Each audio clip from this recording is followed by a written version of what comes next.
Welcome back. Today we're finally going to talk about the amber ale. This is kind of my own concoction that I brewed up back in early August 14th. And it is completely drinkable now. So let's go ahead and take a look at it. It's definitely an amber ale. The color is just fantastic.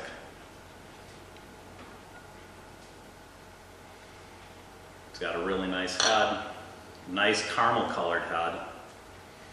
And for those of you that watched the video, you'll remember this had 7 pounds of 2-row in it. It had 2 pounds of caramel crystal 60. It had 8 ounces of the Munich malt, and then basically Centennial hops. So it was 1 ounce of Centennial for 60 minutes, and then a ½ ounce for 10 minutes, and then finished that off with American ale yeast. So anyway, here's the brew. Man, it looks good. And it's got a nice caramel colored head.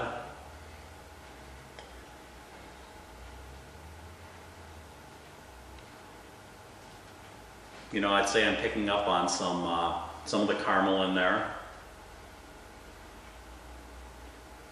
Cheers.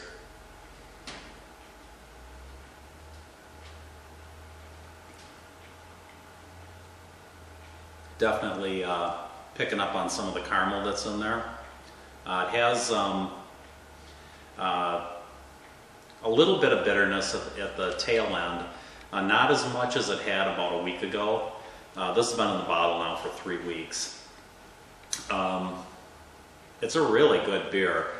I would say that it tastes, it's got a really nice flavor to it, a real caramely kind of flavor if you like that. And the bitterness isn't too bad. I mean, the IBUs, and this is something that kind of caught me by surprise. Most of you know I don't really like beer that has a bitter flavor to it, and this isn't really bad. But this had about 40 IBUs when I looked at it on Beersmith after I got done brewing it, and I thought that might be pushing the limit for me.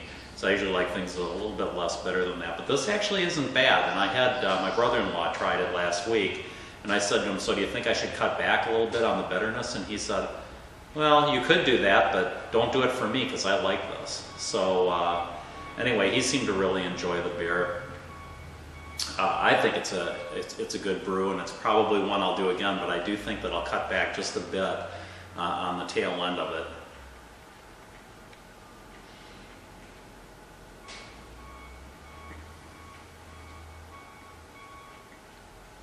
And it has a really interesting aftertaste, almost like a Weizenbier aftertaste, like the Brewer's Best Weizenbier aftertaste, with just a tiny bit of bitterness that follows it up. But otherwise, it turned out great. I'll definitely make it again. I guess I'll just have to decide as this ages a little bit in the bottles. What does it really come out with? What's the flavor profile maybe 4 months down the road? As to whether I'll keep it the same or not. But man, it is a nice beer, and it's refreshing, and it's nothing bad happened, so chalk that up. So anyway, I guess that's it for the amber ale. Not a lot left to talk about on it. Next up, we'll probably be brewing the chocolate stout. Right now we've got the pumpkin spice porter that's done, the amber ale, the Weizenbier, the Kolsch. I would say the Kolsch is starting to run kind of on the low side. I definitely need to do another American kind of high life sort of clone of the ale variety and get that stocked up because people tend to really like that. It has kind of a sweet flavor to it. So anyway, I hope you guys have a great week, a great homebrew Wednesday, and we'll see you next time. Cheers. This has been a Matty Boy presentation. Say bye-bye, Matty. Bye-bye.